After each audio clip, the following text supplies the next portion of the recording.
సినీ నటుడు రాజ్ తరుణ్ దాఖలు చేసిన పిటిషన్పై నేడు తెలంగాణ హైకోర్టులో విచారణ జరగనుంది. హైదరాబాద్ నార్సింగ్ పోలీస్ స్టేషన్లో తనపైన నమోదైన కేసులో ముందస్తు బెయిల్ ఇవ్వాలని కోరుతూ రాజ్ తరుణ్ హైకోర్టును ఆశ్రయించారు.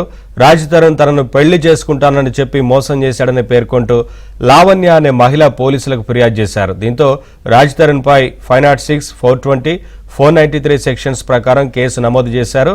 ఈ కేసులో ముందస్తు బెయిల్ కోసం రాజ్ తరుణ్ దాఖలు చేసిన పిటిషన్పై ఇవాళ మరోసారి ధర్మాసనం విచారణ చేపట్టనుంది. మరోవైపు లావణ్య నుంచి తమకు ప్రాణహాని ఉందంటూ రాజ్ తరుణ్ తల్లిదండ్రులు మాదాపూర్ పిఎస్లో ఫిర్యాదు చేశారు. లావణ్య తమ ఇంటికి వచ్చి భయభ్రాంతులకు గురి చేస్తుందని, తమకేదైనా జరిగితే ఆమెనే బాధ్యురాలని బసవరాజు, రాజ్యలక్ష్మి ఫిర్యాదులో పేర్కొన్నారు.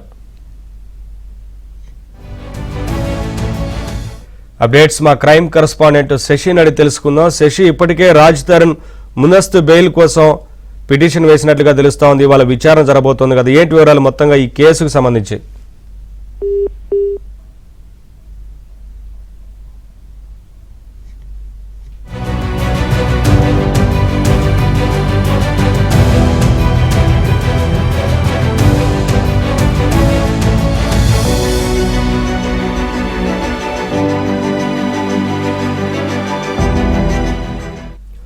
సినీ నటుడు రాజ్ తరుణ్ దాఖలు చేసిన పిటిషన్పై నేడు తెలంగాణ హైకోర్టులో విచారణ జరగనుంది. హైదరాబాద్ నార్సింగ్ పోలీస్ స్టేషన్లో తనపైన నమోదైన కేసులో ముందస్తు బెయిల్ ఇవ్వాలని కోరుతూ రాజ్ తరుణ్ హైకోర్టును ఆశ్రయించారు. రాజ్ తరుణ్ తనను పెళ్లి చేసుకుంటానని చెప్పి మోసం చేశాడని పేర్కొంటూ లావణ్య అనే మహిళ పోలీసులకు ఫిర్యాదు చేశారు. దీంతో రాజ్ తరుణ్ పై 506, 420, 493 సెక్షన్స్ ప్రకారం కేసు నమోదు చేశారు. ఈ కేసులో ముందస్తు బెయిల్ కోసం రాజ్ తరుణ్ దాఖలు చేసిన పిటిషన్పై ఇవాళ మరోసారి ధర్మాసనం విచారణ చేపట్టనుంది. మరోవైపు లావణ్య నుంచి తమకు ప్రాణహాని ఉందంటూ రాజ్ తరుణ్ తల్లిదండ్రులు మాదాపూర్ పిఎస్లో ఫిర్యాదు చేశారు. లావణ్య తమ ఇంటికి వచ్చి భయభ్రాంతులకు గురి చేస్తుందని, తమకేదైనా జరిగితే ఆమెనే బాధ్యురాలంటూ బసవరాజు, రాజ్యలక్ష్మి ఆ ఫిర్యాదులో పేర్కొన్నారు. అప్డేట్స్ మా క్రైమ్ కరెస్పాండెంట్ శశిని అడిగి తెలుసుకుందాం. శశి, ముందస్తు బెయిల్కి సంబంధించి ఇవాళ విచారణ జరగనున్నట్లుగా తెలుస్తా ఉంది కదా, ఏంటి కేసుకు సంబంధించి మొత్తంగా వివరాలు?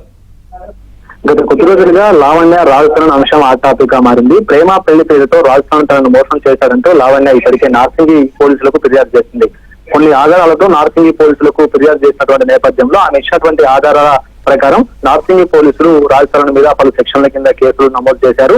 ఇప్పటికే విచారణకు రావాలంటూ కూడా నోటీస్ కూడా జారీ చేసినటువంటి సందర్భం ఉంది. ఒకసారి నోటీస్ జారీ చేసినప్పుడు రాజ్ తరుణ్ సంబంధించినటువంటి లాయర్ విచారణకు హాజరయ్యారు. అందుకు సంబంధించినటువంటి పోలీసులకు వివరాలు రాజ్ తరుణ్ లాయర్ కూడా ఇవ్వడం జరిగింది. అయితే తాను షూటింగ్ లో ఉన్నాను కాబట్టి కొంచెం బిజీ షెడ్యూల్ ఉండడం వల్ల తాను విచారణకు హాజరు కాలేనంటూ కూడా ఇప్పటికే నార్సింగి పోలీసులకు సమాచారం ఇచ్చినటువంటి నేపథ్యం ఉంది. ఇదంతా ఒకవైపు కొనసాగుతున్నటువంటి సందర్భంలో తాజాగా రాజ్ తరుణ్ హైకోర్టును ఆశ్రయించారు. నిన్న రాజ్ తరుణ్ కు సంబంధించినటువంటి పిటిషన్ మీద విచారణ కూడా జరిగింది. తనకు ముందస్తు బెయిల్ మంజూరు చేయాలంటూ కూడా ఆయన హైకోర్టును ఆశ్రయించారు. ఇప్పటికే పోలీసులు కొంత సెక్షన్ల కింద కేసులు నమోదు చేశారు కాబట్టి ఆ సెక్షన్ల ఆధారంగా తనను అరెస్ట్ చేయకుండా ఉండేందుకు వీలుగా ముందస్తు బెయిల్ తనకు ఇవ్వాలంటూ కూడా హైకోర్టును ఆశ్రయించినటువంటి నేపథ్యంలో నిన్న ఈ అంశం గురించి విచారణ కూడా జరిగింది. తదుపరి విచారణను ఈ రోజుకు వాయిదా వేస్తూ నిన్న కోర్టు ఎప్పటికే నిర్ణయం తీసుకుంది. తాజాగా ఈ రోజు ఇదే అంశం మీద విచారణ జరగబోతోంది. తనకు ముందస్తు బెయిల్ ఇవ్వాలంటూ కూడా పిటిషన్ దాఖలు చేసినటువంటి నేపథ్యంలో ఈ దాఖలు మీదనే ఈ పిటిషన్ మీదనే ఈ రోజు అంతా కూడా విచారణ జరిగేటటువంటి అవకాశం అయితే కనిపిస్తుంది. అయితే ముందస్తు బెయిల్ గురించి ఒకవైపు రాజ్ తరుణ్ ప్రయత్నిస్తూ ఉంటే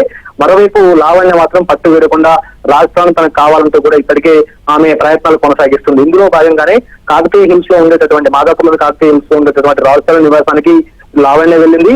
ఆమె తల్లిదండ్రులు ఇంట్లో ఉన్నటువంటి సమయంలో రాజ్ తరుణ్ తో తన మాటలంటూ కూడా నానా హంగామా క్రియేట్ చేసినటువంటి సందర్భం కూడా ఉంది. ఇదే నేపథ్యంలో తమకు లావణ్య నుంచి ప్రాణహాని ఉన్నట్టు కూడా ఇటు రాజ్ తరుణ్ తల్లిదండ్రులు ఇటు పోలీసులకు కూడా ఫిర్యాదు చేశారు. Thank you Shashi.